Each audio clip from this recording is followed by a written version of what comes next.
Olá, começa agora mais um programa Uniso Comunidade. A Comissão Municipal da Verdade, Alexandre Vanucchi Leme, foi criada em fevereiro desse ano para apurar casos de violação de direitos humanos em Sorocaba durante o regime militar. Em nossos estúdios, estamos recebendo o professor Júlio César Gonçalves, jornalista, professor mestre dos cursos de comunicação social da Uniso, e também Daniel Lopes, professor de filosofia, psicanalista e um dos incentivadores da criação da Comissão Municipal da Verdade. Vamos saber como é que funciona essa comissão, como é que são esses relatos que esses personagens da nossa história estão participando na Câmara Municipal. Vou começar com o Daniel, que é um dos criadores dessa comissão e ex-aluno aqui da Universidade de Sorocaba. Daniel, muito obrigado pela sua presença. Como é que foi criar essa comissão? Como é que foi a negociação política da criação dessa comissão junto à Câmara Municipal? Bom dia, Fernando. Obrigado pelo convite. Gostaria de cumprimentar também o professor Júlio. Isso tudo começa muito lá atrás. Eu participei do Ministério da Justiça há muito tempo atrás, na Comissão de Anistia, que era uma comissão que declarava a condição de anistiado político aquelas pessoas que foram perseguidas pelo regime militar. Essa comissão existe até hoje lá em Brasília. Ela é regida por uma legislação específica, a Lei 10.559 de 2002. É a comissão que, além de anistiar, também indeniza algumas pessoas se houver necessidade. Bom, a partir dali, a minha experiência em relação a esse período nebuloso da história do nosso país e também com aquelas pessoas que foram perseguidas políticas pela ditadura civil-militar de 64 até 85. Concomitante ao trabalho da Comissão da Anistia, começou também a Comissão da Verdade, que o objetivo é diferente. O objetivo da Comissão da Verdade é investigar todos os ocorridos nesse período e escrever uma nova história, considerando que a história, a partir daqueles que foram perseguidos, a partir do golpe de Estado, ela foi absolutamente fraturada. Houve censura no Brasil, muitos dos perseguidos foram exilados, enfim, esse tipo de coisa não foi contado ao nosso país. Então, a Comissão Nacional da Verdade foi instalada em 2012, a Comissão Estadual da Verdade também foi criada em nosso estado e nós sentimos a necessidade da criação da Comissão da Verdade no município. Eu reuni um grupo de professores de história, professores de filosofia ou de outras áreas que eram interessados nesse período. Nós investigamos o que houve em Sorocaba e a partir daí nós apresentamos um documento à Câmara Municipal, apresentando a necessidade da criação. Havia aqui história suficiente, acúmulo suficiente para ser investigado em relação a esse período. E imediatamente a Câmara instalou por unanimidade. Não houve nenhum vereador que se opôs à instalação da Comissão Municipal da Verdade. Ela é presidida pelo vereador Isídio, tem o vereador Anselmo Neto como secretário e também os vereadores Saulo do Afroartes e a vereadora Neuza Maldonado. Os depoimentos são abertos, são depoimentos públicos, ao vivo, as pessoas podem inclusive perguntar por e-mail, por telefone ou também pelas redes sociais, enfim, tem sido um trabalho muito bonito. Nós estamos reescrevendo a história da cidade nesse período de 64 a 85, onde vigorou a ditadura civil-militar. E quantos personagens devem ser ouvidos no todo? Eu acredito que nós passaremos o número de 50. Até o momento, nós já ouvimos 22 pessoas e o trabalho da comissão vai até o final do ano. Até setembro é o prazo nacional para que os depoimentos sejam enviados e sejam dados publicidade. Haverá um relatório nacional da Comissão Nacional da Verdade, onde os depoimentos colhidos em Sorocaba serão anexados. No entanto, nós continuaremos investigando, ouvindo as pessoas até o final do ano. Portanto, imagino que extrapolaremos o número de 50. Já o professor Júlio César Gonçalves, jornalista, que não foi preso nem torturado durante o regime militar, tem também uma participação e vivência nesta época da vida do país. Professor Júlio, como é que foi a sua participação, como é que foi a sua experiência e quantos anos o senhor tinha e se era militante estudantil na época, como é que foi o seu envolvimento nessa época da ditadura? Oi, professor Fernando. Inicialmente, obrigado pelo convite, é uma satisfação estar aqui contigo, com o Daniel, com o pessoal aí da técnica que está trabalhando para botar a gente no ar.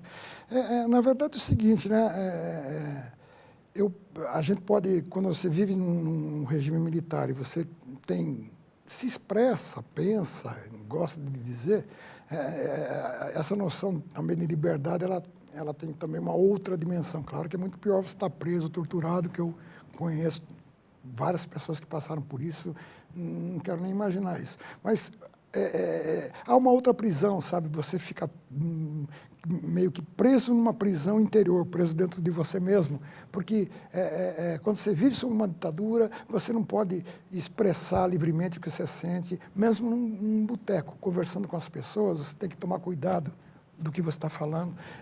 Nas suas amizades, você tem que sempre ter com o pé atrás, você às vezes levava 1, 2 anos para se abrir com uma pessoa. Então, por exemplo, você trabalhava numa redação, ficava assim um buchicho, cuidado que fulano...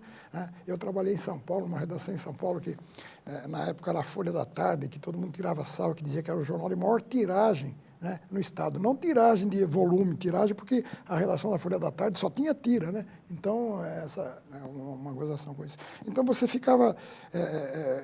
a Folha da Tarde era do Grupo Folhas, todo mundo ficava meio ali. Então, você fica dentro de uma prisão interior também, sabe? Que é terrível. É terrível, não quanto, porque a dor física talvez seja maior. Agora, jeito de resistir é resistir, né? Lutar, ficar, sabe? Estar sempre consciente de que você não acredita que o caminho é aquele, que você tem que falar, tem que dizer. Eu sempre procurei dizer o que eu pensava. Agora, não é fácil viver sob ditadura. Você tem quantos anos, professor? Eu estou indo para 60 e... Nossa, faz tanto tempo que eu perdi a conta. Estou indo para 62. Então, nessa época da ditadura, recém-formado em jornalismo? Na verdade, quando veio o golpe, eu era moleque, eu tinha 12 anos, né?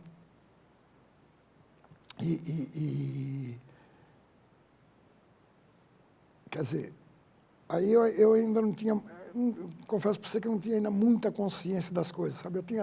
Meu pai tinha uma participação no Partido Comunista, ele era um quadro lá do partido e tal, mas eu não vivia com meu pai, então eu tinha uma... Né, aí depois, com o tempo, quer dizer, logo eu fui... Né, despertando para a vida. Com uns 16, 17 anos, eu era um cara que lia muito, gostava de ler, parará, e aí eu comecei a né, formar minhas próprias ideias sobre isso daí. Foi aí eu fui descobrindo, né, com pessoas, com livros, e né, conversando com a minha cabeça, fui descobrindo um caminho. Eu me interesso pelo jornalismo, né, porque é uma coisa assim, sabe, Fernando, que é uma coisa assim muito... Eu sempre tive comigo que informação é um direito do ser humano, é um direito... Se você pegar a Declaração Universal dos Direitos do Homem, né, um deles, por incrível que pareça, pode falar, mas você tem segurança, casa, comida e informação. Então, eu entendo que nós, como jornalistas, a gente tem que se pautar exatamente por isso, ao trabalhar por dar difusão à informação, de maneira que as pessoas recebam aquilo para elas interpretarem, fazerem qualquer informação que elas quiserem. Eu acho que é uma obrigação da gente como cidadão, né, como ser humano. E assim, eu sempre tive isso muito claro para mim. E essa obrigação, esse pavor que você tinha de não dizer as coisas, não vai longe. Por exemplo, é uma história que ainda está para ser escrita. Durante a ditadura militar, o Brasil viveu uma epidemia de meningite. Né? De meningite. Só que era o seguinte, você não podia noticiar a meningite. Né? Então, a gente tinha nas redações, Daniel, informação, morreu fulano, morreu criança, morria, e você não podia noticiar. Né? O que tinha assim, você vinha uma campanha, não junte, cuidado com aglomerado de pessoas, porque era assim.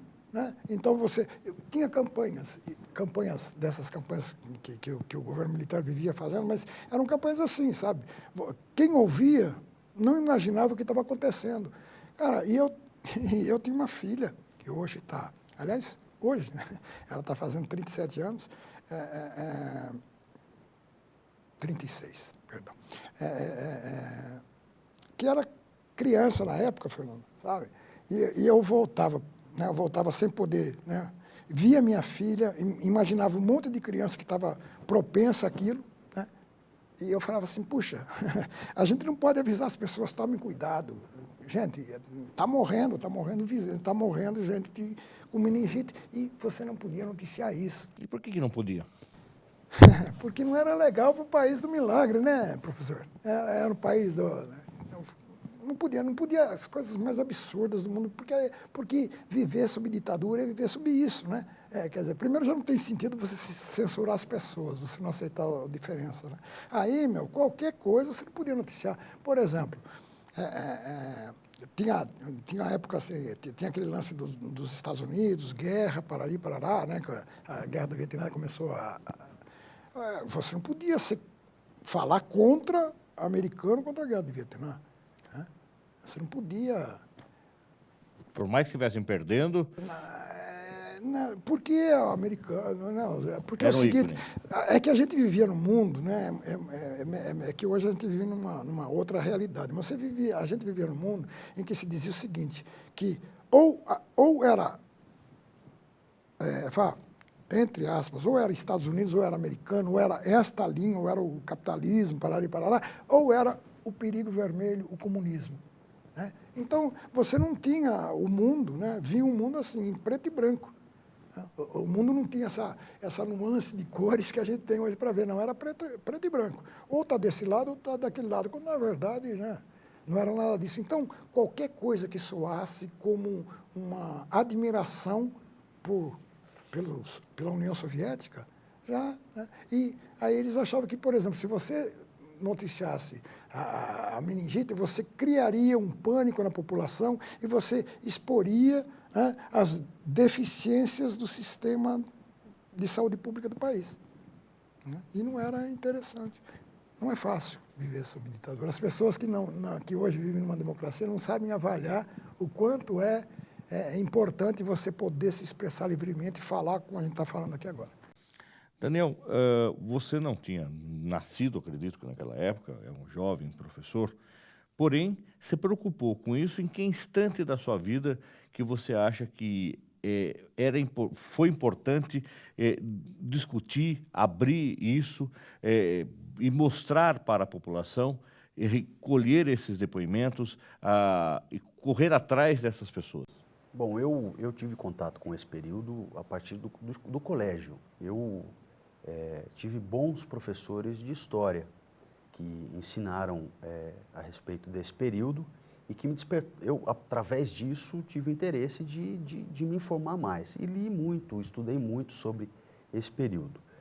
Depois, a passagem também pela Comissão de Anistia, eu pude aprender com aqueles que viveram, com aqueles que sofreram na pele as marcas desse período. E depois, também na convivência com alguns amigos aqui em Sorocaba, como é o caso, por exemplo, do professor Miguel Trujillo, que foi preso dando aula. Né? Miguel Trujillo era professor do Colégio Objetivo, professor de História. No intervalo de aula, a polícia entra e o leva preso. Né? O Miguel costuma dizer que ele não foi preso pela polícia, ele foi sequestrado pela polícia, na medida em que não havia nenhuma autorização judicial para prendê-lo. Então, na convivência com essas pessoas, esse interesse surgiu. E também porque havia na cidade, ou em algumas rodinhas da cidade, o discurso de que Sorocaba havia sido tudo muito brando, que aqui nada havia acontecido, que não fazia sentido. E os trabalhos da Comissão da Verdade estão demonstrando que muito houve em Sorocaba, né? Citei o caso do Miguel Trujillo, que é um caso já conhecido, mas há outros, como o caso da senhora Odete, uma libanesa, tinha um comércio na Coronel Benedito Pires, junto com o seu esposo. O seu esposo fazia reuniões com amigos, eles eram simpáticos ao socialismo, e em virtude disso, a polícia um dia invade o comércio, todos eles são presos, a dona Odete estava grávida, quase sofreu um aborto, o seu marido foi preso, foi torturado. Quando eles foram soltos, as pessoas tinham medo de frequentar o comércio deles, eles tiveram que vender tudo, saíram de Sorocaba, demoraram a se restabelecer em São Paulo, perderam imóveis, enfim. A vida virou de ponta cabeça. Num dado momento, Inclusive o casamento acabou. E tudo começou ali, na prisão dos dois, em virtude disso. O caso, por exemplo, de um sorocabano, um advogado, chamado Jeremias de Camargo, que foi preso, ele era paraquedista do Exército Brasileiro, trabalhava no Rio de Janeiro, depois veio para São Paulo, enfim, participou de algumas discussões, foi preso, torturado, amarraram ele de ponta cabeça, amarraram os pés, amarraram as mãos e desceram ele como isca no Rio Tietê. Ele afundava no Rio Tietê e depois puxavam ele de volta. Afundava, puxavam de volta. O Jeremias contraiu hepatite em virtude disso. Era outra história inédita. Enfim, há uma imensidão de histórias, Fernando, que estão sendo contadas na Comissão da Verdade, porque essas pessoas sentiram confiança em contar. Essas pessoas estavam todas amordaçadas, mentalmente amordaçadas, com um medo vindo ainda daquela época. É comum as pessoas nos procurarem e dizerem o seguinte: olha, nós temos medo de falar, porque a gente pode ser perseguido, a gente tem medo do que pode acontecer com a gente. O que absolutamente não faz mais sentido. Não há perseguição. Eu costumo dizer o seguinte: se houvesse perseguição em virtude da Comissão da Verdade, eu seria um dos primeiros, né? Em virtude da articulação e tudo mais. E isso não aconteceu. Imagino que não vai acontecer. Então, são situações que sempre me chamaram a atenção. Depois, os estudos psicanalíticos também contribuíram para entender o trauma vivido por essas pessoas e a necessidade de elaboração desses traumas. Não há outra forma de elaboração que não seja falando. O Freud, quando começou seus estudos psicanalíticos, ainda no período conhecido como pré-psicanalítico, ele foi estudar as histéricas, que eram mulheres do século XIX que tinham psicossomatizações em virtude da não verbalização dos seus desejos sexuais. A repressão dos desejos sexuais dessas mulheres fazia com que o corpo comunicasse de alguma forma essa situação. Da mesma forma, há a necessidade das pessoas falarem, porque nessas mulheres, Fernando, aquilo que não era comunicado tendia a se repetir. Então a mulher de repente tinha um braço que travava, fazia um exame na mulher e ela não tinha nenhuma lesão orgânica, não tinha nada. E aí faziam relaxamento, eletrochoque, isso diminuía, de repente voltava. Da mesma forma, essas pessoas, se elas não trabalharem isso, se elas não falarem disso, esses traumas continuarão vivendo, habitando o mundo interno dessas pessoas.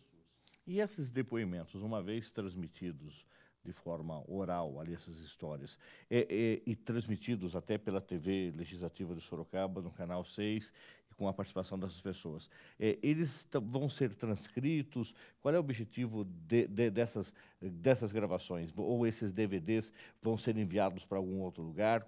Qual é o objetivo final desse projeto? Boa pergunta. Então, todos os depoimentos são públicos e gravados e são ao vivo. Então, no canal da TV Câmara ou pela internet, no site da Câmara, é possível que as pessoas acompanhem os depoimentos. Os depoimentos também são transcritos. O relator é o vereador Anselmo Neto e ele tem acompanhado sistematicamente todos os depoimentos. E ali mesmo no local, ele já vai tomando nota dos depoimentos. E a partir desta coleta, ele elaborará um relatório final que será enviado à Comissão Nacional da Verdade. O nosso relatório tem caráter oficial em relação aos relatórios da Comissão Nacional, portanto, todos serão publicados. Só há uma questão: como o relatório nacional finda em fins de setembro e nós continuaremos investigando pós-setembro, os relatórios, os depoimentos pós-setembro não comporão o relatório nacional. Entretanto, nós entendemos que mesmo assim é importante que os depoimentos prossigam, na medida em que, do ponto de vista histórico, isso é importante. E uma outra questão: haverá CDs, né? Nós faremos CDs e distribuiremos esses CDs com os depoimentos das pessoas. A própria Universidade Federal de São Carlos se dispôs a fazer um documentário a respeito dos trabalhos realizados pela Comissão Municipal da Verdade, e o Júlio e a Uniso, né? O Júlio vai escrever um livro sobre os trabalhos da Comissão da Verdade e também com o apoio da Universidade de Sorocaba. Os estudantes de jornalismo da Uniso também participarão desse projeto do livro, coisa que nos orgulha muito, porque quando nós começamos esse movimento, que é absolutamente voluntário, a gente não tinha essa expectativa, que ele tomasse esse tamanho. Agora, pode ser que aconteça, de repente, com esses depoimentos e com o relato dessas histórias, alguma outra perseguição para quem estava do outro lado do muro? É esse o objetivo também? De repente, cobrar do governo alguma represária para aqueles que torturaram? Boa pergunta. Muito importante que se esclareça isso. A Comissão da Verdade não pune ninguém. Não é essa a atribuição, a competência da Comissão da Verdade. A Comissão da Verdade investiga todos os ocorridos entre 64 e 85. Há uma discussão em paralelo à Comissão da Verdade, feita pelo Ministério Público Federal, pelas entidades defensoras dos direitos humanos, pelo próprio Supremo Tribunal Federal, no sentido de punir ou não essas pessoas que torturaram, que mataram, que prenderam arbitrariamente. Quais são as teses implicadas?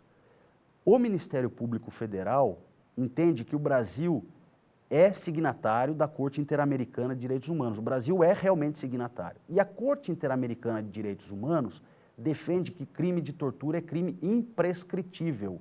Portanto, pode ser responsabilizado a qualquer tempo. Esse é o entendimento do Ministério Público Federal na medida em que o Brasil é signatário. O Brasil não tinha obrigação de se comprometer com a Convenção Interamericana de Direitos Humanos. No entanto, se comprometeu, é signatário. Essa é a tese defendida. Então, com base nos tratados da Convenção, o Ministério Público tem processado os torturadores, os perseguidores e tem exigido a punição deles. O Supremo Tribunal Federal, até o último entendimento, inclusive Joaquim Barbosa defendeu essa tese antes da aposentadoria, ele tem base na Lei 6683 de 1979, a conhecida Lei de Anistia Ampla, Geral e Restrita. No entendimento do Joaquim Barbosa e de alguns juízes do Supremo, esta lei de anistia anistiou tanto quem lutou contra a ditadura como aqueles que estiveram ao lado do regime ditatorial. Portanto, é uma discussão em aberto do campo jurídico que passa em paralelo com a comissão. É claro que nós temos nossas opiniões. Eu, enquanto cidadão brasileiro, entendo que essas pessoas devem sim ser responsabilizadas. Mas vale destacar, o trabalho da Comissão da Verdade não pede a punição, não pune, não denuncia ninguém do ponto de vista jurídico, apenas investiga e dá publicidade. Porque o que houve no Brasil, Fernando, não foi uma revolução. A revolução quando uma classe social se sobrepõe à outra. Houve revolução na França em 1789. O que houve no Brasil foi um golpe de Estado. A elite brasileira, com medo de perder seu poder com o avanço do João Goulart e as reformas de base, deflagra um golpe, uma fratura no Estado democrático de direito para poder se sustentar no poder. Portanto, essa história precisa ser contada da forma como aconteceu e não da forma como foi escancarada na época. O trabalho midiático à época foi no sentido de esclarecer que havia no Brasil uma ameaça comunista, coisa que absolutamente não faz sentido nenhum. O João Goulart era um dos maiores latifundiários do Brasil, um homem milionário, mas havia sim as reformas de base, que eram reforma agrária, analfabeto poder votar, lei de remessas de lucro ao exterior, limitava o lucro das empresas multinacionais no sentido de enviar para o exterior. Portanto, eram medidas tomadas dentro do ambiente econômico que já vivia o Brasil. Não havia nenhuma ameaça comunista vigente. E isso foi construído. Então, nós precisamos contar essa história como as coisas efetivamente aconteceram, porque há muitas dúvidas. Nós vamos para um rápido intervalo, voltamos já já com o programa Unidos Comunidade, falando da Comissão da Verdade instalado em Sorocaba e conversando com o professor Júlio César Gonçalves, que participou ativamente desta época, e também com o Daniel, ex-aluno da Uniso, um dos responsáveis pela comissão aqui em Sorocaba. Voltamos já.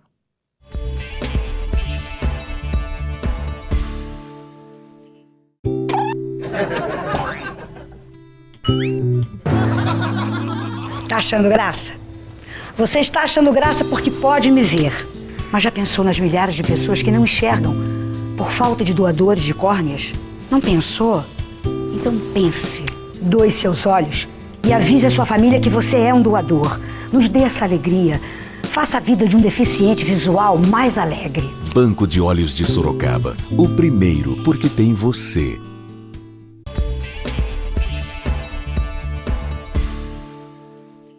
Voltamos com o programa News Comunidade. Hoje estamos conversando com o professor e jornalista Júlio César Gonçalves, que está bolando um livro aí sobre os depoimentos da Comissão da Verdade de Sorocaba, e com o psicanalista Daniel Lopes, um dos idealizadores da Comissão Municipal da Verdade. Júlio, eu falei bolando o livro porque você vai acompanhar ainda os outros depoimentos e, obviamente, ouvir os depoimentos que você não teve a possibilidade de acompanhar na Câmara e vai escrever um livro. Como é que vai ser esse livro? Qual é o objetivo desse livro? Ele vai ser um livro só de depoimentos, com relatos das pessoas, ou também com um pouco dos bastidores desta comissão? Como é que você está pensando em estruturar esse livro? Bom, são várias coisas, né? Primeiro, assim, é bom que fique bem claro que a preocupação com esse livro não é uma preocupação autoral, né? Não sou eu, uma pessoa que vai lá e vai escrever um livro. Na verdade, é você, assim, entre aspas, um operário em todo esse processo, né? Que vai ter muita gente envolvida, que tem muita gente envolvida, já tem com o trabalho da comissão, tem, né?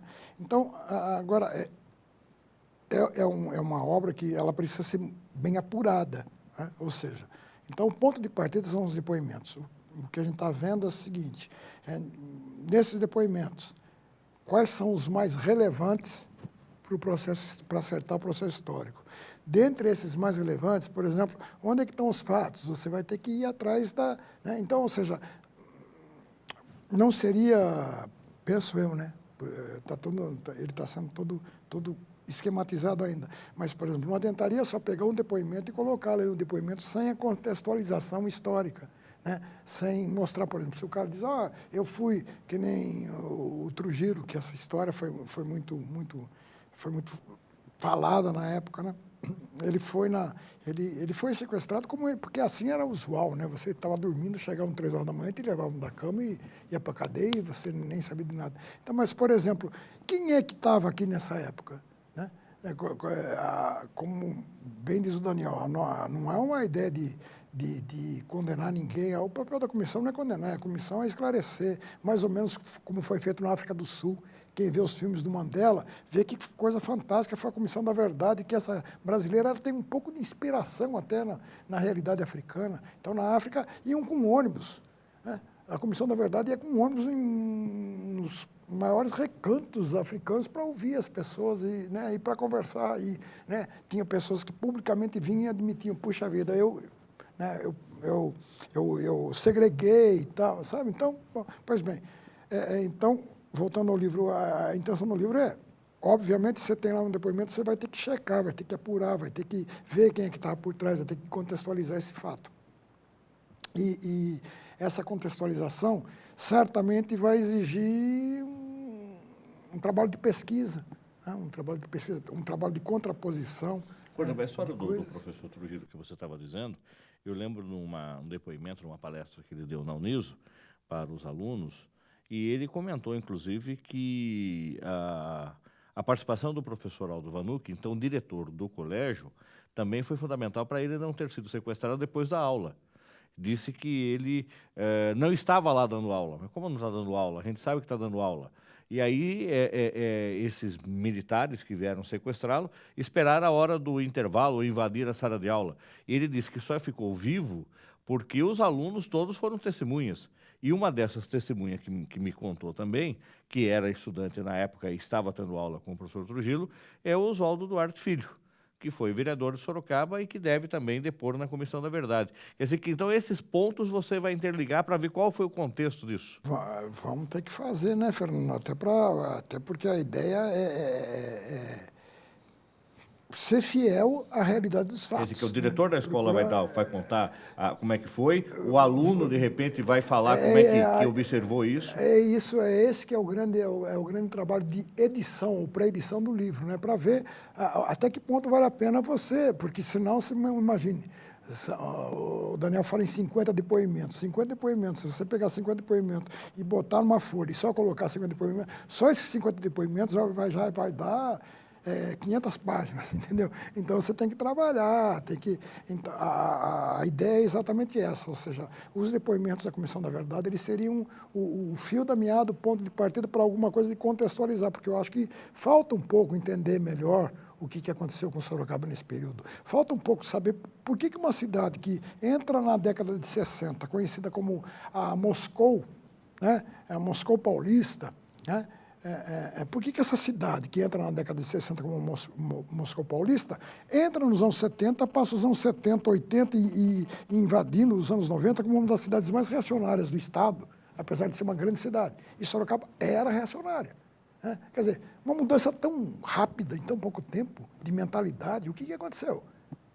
Então, claro que a gente tem que ver isso. Agora, aquela história, não é ver para dizer, vamos punir... É um processo histórico. O que eu entendo é que a gente tem que conhecer um pouco a história para que a gente não repita, né, que os fatos não se repitam. Isso, e entendo mais também, sabe, Fernando, dos países latino-americanos que passaram por isso, o único que não está esclarecendo muito bem as coisas é o Brasil. Sabe, essa maneira que a gente tem de jogar as coisas embaixo do tapete, a corrupção joga embaixo do tapete, não sei o que, basta. Sabe, essas coisas vão se acumulando. Né? Porque, por exemplo, em todos os países, né? No Chile o Pinochet foi preso. Que é mais simbólico do que isso. Na Argentina, por quê? Porque, tudo bem, a gente até pode dizer, quem torturou foi fulano, quem não sei o quê, mas acontece o seguinte, essas pessoas, elas cumpriam ordens, talvez mais do que, ou tanto quanto quem apertou o gatilho, quem mandou você apertar o gatilho, também tem responsabilidade nessa história e está passando ileso. Né? Que é uma coisa interessante, a Hannah Arendt, que é uma escritora, ela é judia, inclusive, é um barato porque ela foi... Uma vez ela foi fazer uma cobertura quando ela foi fazer a cobertura do Eichmann, né, que é Eichmann, o líder nazista alemão, tal, ela foi cobrir lá o julgamento dele, sabe, Fernando? É interessante que ela fala assim, poxa, esse cara é um cretino, esse cara é um idiota, esse cara vai entrar para a história, né? Porque ele era um burocrata que nem tinha clara noção do que estava acontecendo, mandava ele fazer e ia fazer. Aliás, ela descreve muito bem isso é uma obra fantástica dela, assim, até do ponto de vista de relação humana, de um monte de coisa. E ela coloca isso, né, dizendo o seguinte, puxa vida, como que um sujeito, né, que não tem nenhuma expressividade na vida, não ia fazer nenhuma diferença na vida, esse cara entra para a história, né, assim, porque ele cumpria a ordem, ele nem cumpria a ordem. Então, o que eu acho é o seguinte, ou seja, nesse processo a gente tem tudo isso. Quem que são se bem que cumprir ordem, eu acho que a gente também recebia muita ordem e descumpria, felizmente a gente descumpriu muitas ordens, mas só assim, mas quem é que estava por trás dessas ordens? Né? E quem dava ordem e quem cumpria essa ordem? Eu acho que a gente tem que trazer essas coisas à tona, porque não dá para você tentar construir uma nação, sabe? Não dá para você tentar consolidar uma nação democraticamente se você não esclarecer pontos obscuros da história da gente, do passado. Agora, Daniel, em algum momento você percebeu se algum entrevistado, algum desses personagens que vocês estão convidando, ficou com medo e, eventualmente, não quer depor, e falou nos bastidores o porquê? E, por outro lado, não só aquele que sofreu a repressão. Existe em Sorocaba, alguém que era da repressão e, de repente, também vai participar da Comissão da Verdade, colocando o seu ponto de vista, como o professor Júlio falou, de repente é aquele que fazia os atos e hoje abre o seu coração e quer dizer, olha, eu fui mandado fazer isso? Bom, sim, há muitas pessoas que têm um certo temor em depor a comissão. Há outras que depõem quando na informalidade dizem mais do que depois oficialmente, publicamente. Então há aqueles que não querem depor, mas contribuem com informações, há aqueles que depõem, mas não contam tudo, mas a imensa maioria, eu diria que não teme mais, não há esse problema. A comissão é aberta, plural em termos de partidos, se você observar, o PT dirige a comissão através do Isídio, Mas a comissão também tem a vereadora Neuza, do PSDB, partido de situação, e outros 2 vereadores, o Anselmo e o Saulo, que são de partidos independentes, não são de partidos que há um vínculo orgânico de oposição ou de situação, ou mesmo com relação a esse período histórico. Portanto, a comissão ela desenvolve um trabalho muito democrático. Algumas pessoas, Fernando, foram citadas como participantes, por exemplo, da Arena Jovem, ou da Arena, ou de movimentos de apoio à ditadura civil-militar. E organizações também foram citadas. Recentemente, no último depoimento, a DESG foi citada. Sempre que alguma pessoa, alguma organização é citada, nós dizemos publicamente, vocês estão convidados a virem até a comissão vai ouvir todos vocês. Até o momento, nenhuma dessas pessoas ou organizações se dispuseram a participar. No entanto, o convite foi feito. E uma outra questão que eu acho que vale a pena refletir, né? O Júlio tocou no assunto da banalidade do mal, que é o conceito trabalhado pela Hannah Arendt, e os símbolos da ditadura civil-militar no Brasil, que foi civil e militar, a elite brasileira, parte da elite brasileira, apoiou financeiramente a ditadura no Brasil e o golpe, assim como os Estados Unidos. Há um documentário recém-lançado chamado O Dia que Durou 21 Anos, onde ali, no documentário, as coisas ficam muito claras. O apoio dos Estados Unidos ao golpe de Estado brasileiro, inclusive denunciando a Operação Brother Sun, onde navios militares norte-americanos ficaram próximo à costa brasileira, no caso de um possível apoio num episódio de resistência em face do golpe. Como não houve resistência, esses navios voltaram às suas origens. No entanto, houve apoio, inclusive, militar dos Estados Unidos. Vale a pena assistir esse documentário. E no Brasil, o trabalho de investigação começou muito tarde.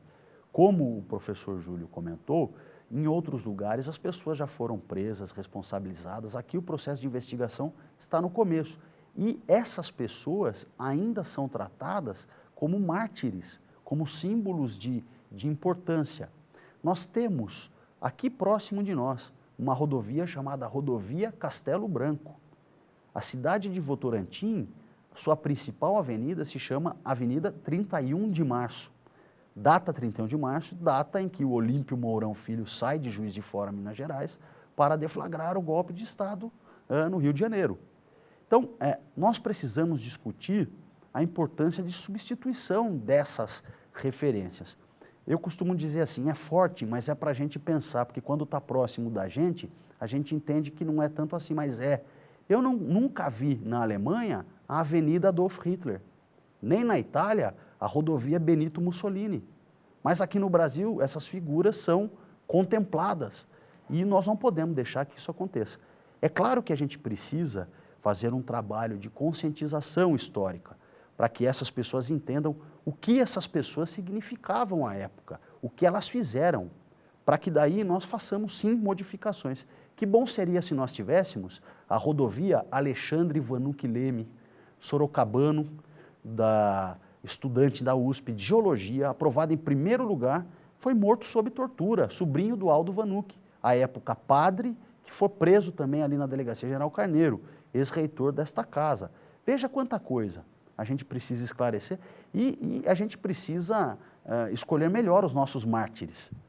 Essas pessoas que apoiaram a ditadura civil-militar, elas, se vivas, na minha opinião, necessitam ser responsabilizadas.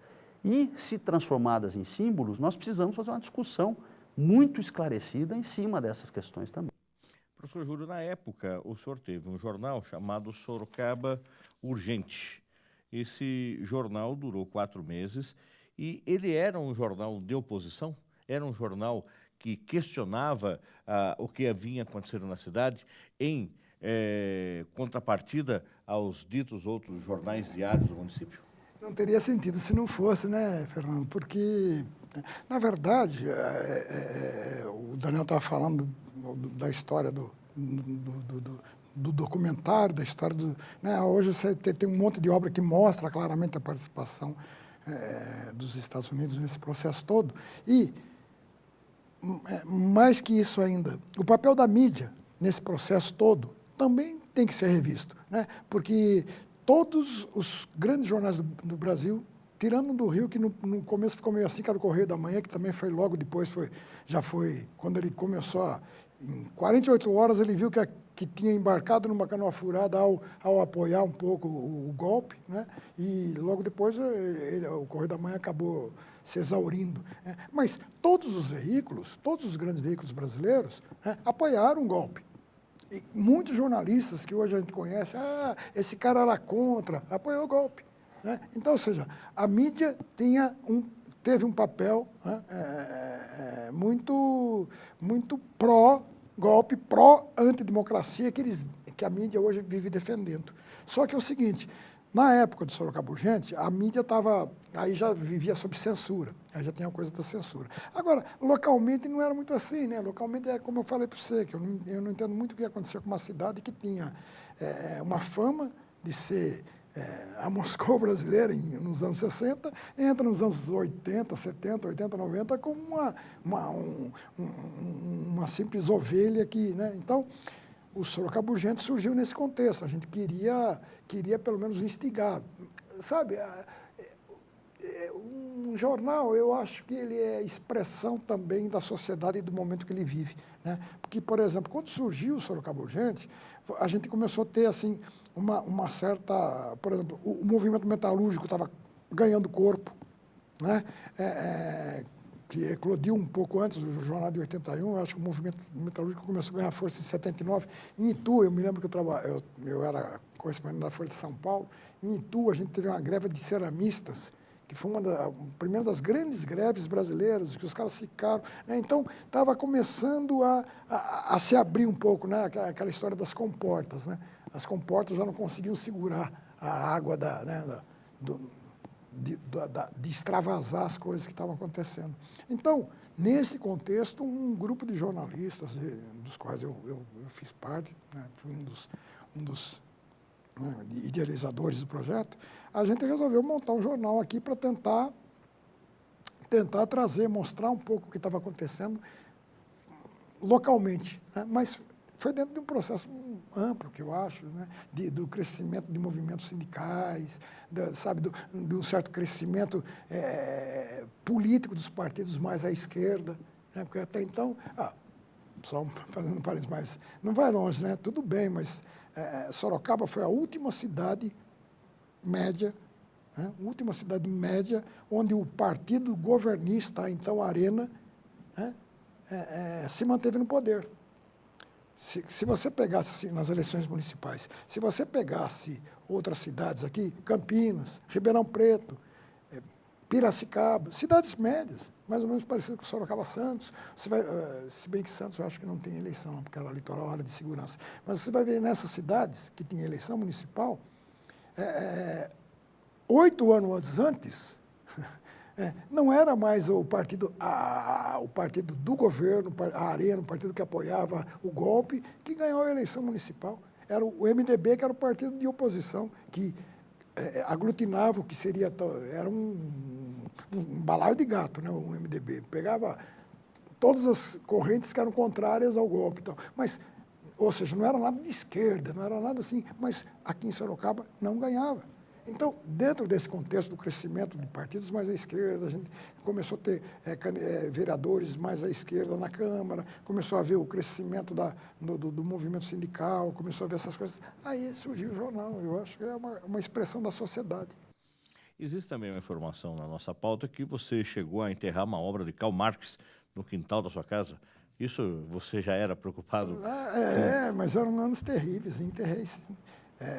Enterrei um livro, eu acho que são 2 livros, eu me lembro do Marcos, eu não me recordo. Desenterrou depois ou não? Sim, depois eu desenterrei. Eu ofereci ajuda para ele, para ajudar para desenterrar. Mas agora eles estão devidamente enterrados na minha memória, não enterrados, né? Estão se vivificando. Mas era isso que acontecia, sabe? Por exemplo, eu vi aí o Daniel falando contigo sobre a questão do medo, se bem que o medo hoje talvez tenha uma outra dimensão, mas veja, se hoje as pessoas ainda têm receio de falar daquela época. Imagine você viver naquela época e falar abertamente, você entrar num bar e falar assim, este governo, você entrar num boteco, seria mais ou menos o seguinte, se eu chegasse hoje, sei lá, num bar aqui da cidade, cheio de gente, falasse, esse governo Dilma é uma desgraça, não sei o quê, e daqui a pouco viesse, me pegasse, me levasse.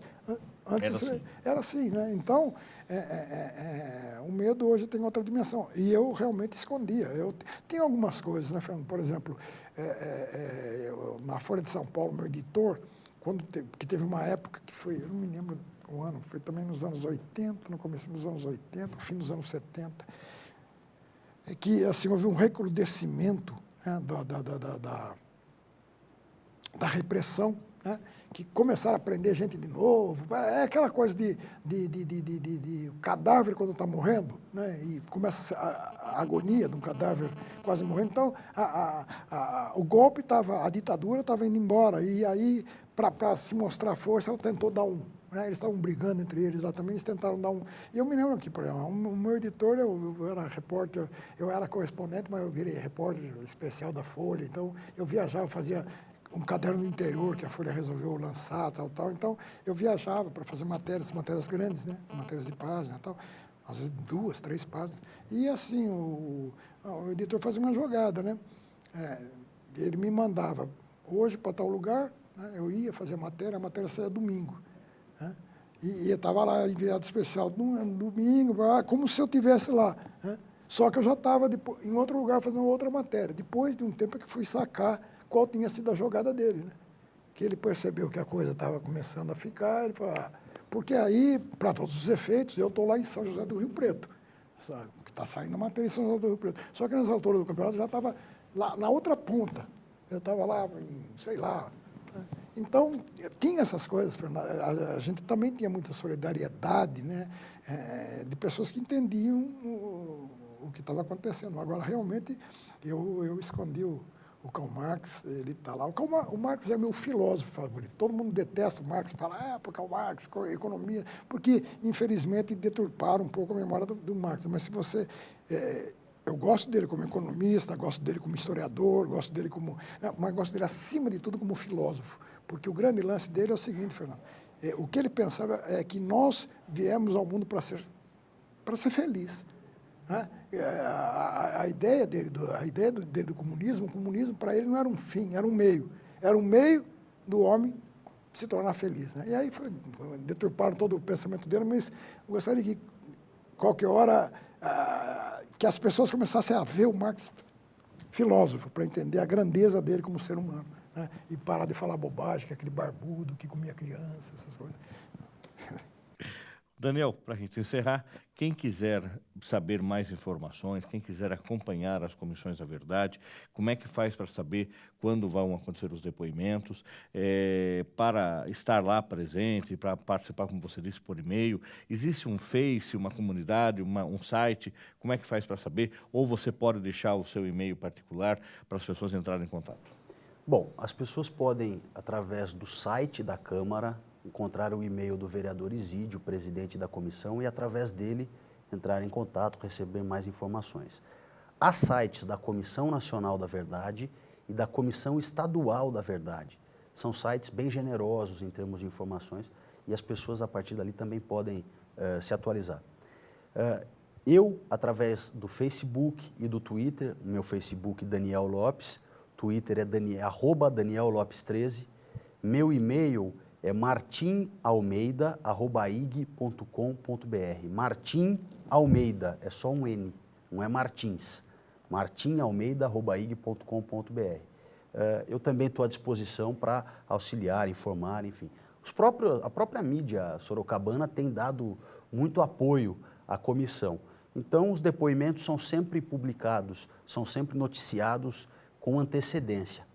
São abertos, você pode ir lá, participar, fazer pergunta ao vivo, o mais escancarado público possível, né? Porque a gente quer manter assim. Há algumas cidades em que a Comissão da Verdade trabalha muito fechadinha. A gente não quer isso, a gente quer que ela seja escancarada. E agradecê-lo, Fernando, pelo convite. Também agradecer a equipe que está aqui com a gente, contribuindo para que o programa vá ao ar. são meus ex-colegas, né? Porque eu também fui estudante da casa. É interessante também destacar, já finalizando, que a Comissão da Verdade tem a preocupação de entender o presente também. Nós tivemos 2 casos recentes emblemáticos do ponto de vista daquele período. A prisão do Fábio Hideki, estudante uspiano, numa manifestação recentemente, onde disseram que ele tinha bomba, explosivo. Foi para a perícia, era vinagre, não era nada que fosse danoso, não representava nenhum perigo. Era um menino de 20 e poucos anos disposto a protestar e por isso foi preso.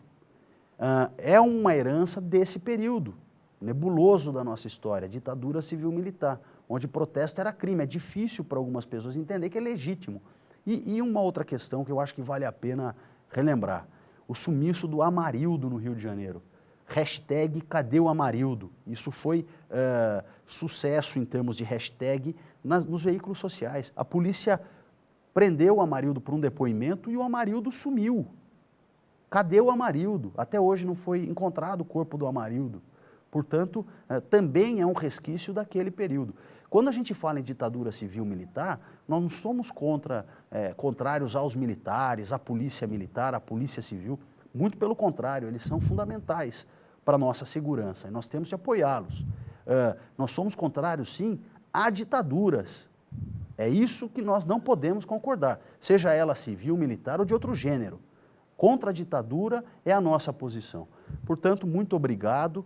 Obrigado, Júlio, pela companhia e quem nos assistiu também. Um abraço.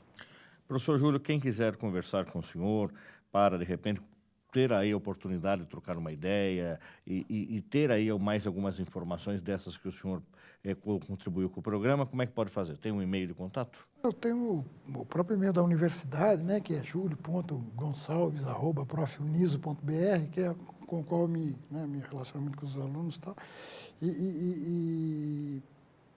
A gente Está no Facebook, não é, professor? Eu estou, professor, mas eu sou um usuário meio, né, dessas, mas também tenho lá, tem Júlio, eu acho que deve estar Júlio Gonçalves lá no Facebook. Então pode me procurar no Facebook, mas estou aí, estou aí à disposição. Agora, só dizer que será um prazer, né, conversar para fazer um encaminhamento e tal. Agora, as coisas vão passar exatamente pela comissão, né? Vão passar pela comissão. E eu só queria aproveitar o que o Daniel falou, fazer um adendo ao que ele disse ali, sabe, Fernando? Eu acho que a gente não pode tolerar ditaduras, sejam civis, militares, sejam de esquerda, sejam de direita. Entende? O que eu entendo é o seguinte, cara, o ser humano, eu acho que a liberdade de expressão também faz parte do processo de ser feliz, né? E hoje o mundo está passando por uma coisa, você vê muito assim, fala, hoje o homem está buscando mais ser feliz do que outra coisa. Tem até gente colocando, né, tem até um negócio de felicidade interna bruta, onde o bem material é segundo plano, o bem de uma nação se mede por outras coisas, né, pela felicidade. Então, ou seja, começa a haver uma preocupação maior com a busca pela felicidade. E eu vou ser muito sincero, eu acho que é impossível a um ser humano ser feliz se ele não puder expressar abertamente o que ele pensa e falar das coisas que ele acredita de coração, sabe? Então, é muito difícil. Ninguém consegue ser feliz assim. Por isso que eu entendo que a gente tem que ser contra ditaduras, contra manifestações que acabem com liberdade de expressão, porque a liberdade de expressão ela é uma das portas que se abrem para a felicidade. Eu tenho certeza disso. Professor Júlio, Daniel, muito obrigado. O programa Uniso Comunidade fica por aqui. Se você tiver alguma sugestão para o programa, envie para unisocomunidade@uniso.br ou na nossa página lá no Facebook. Curta lá, que é Uniso Comunidade. Agradecemos a sua audiência e até o próximo programa. Até lá!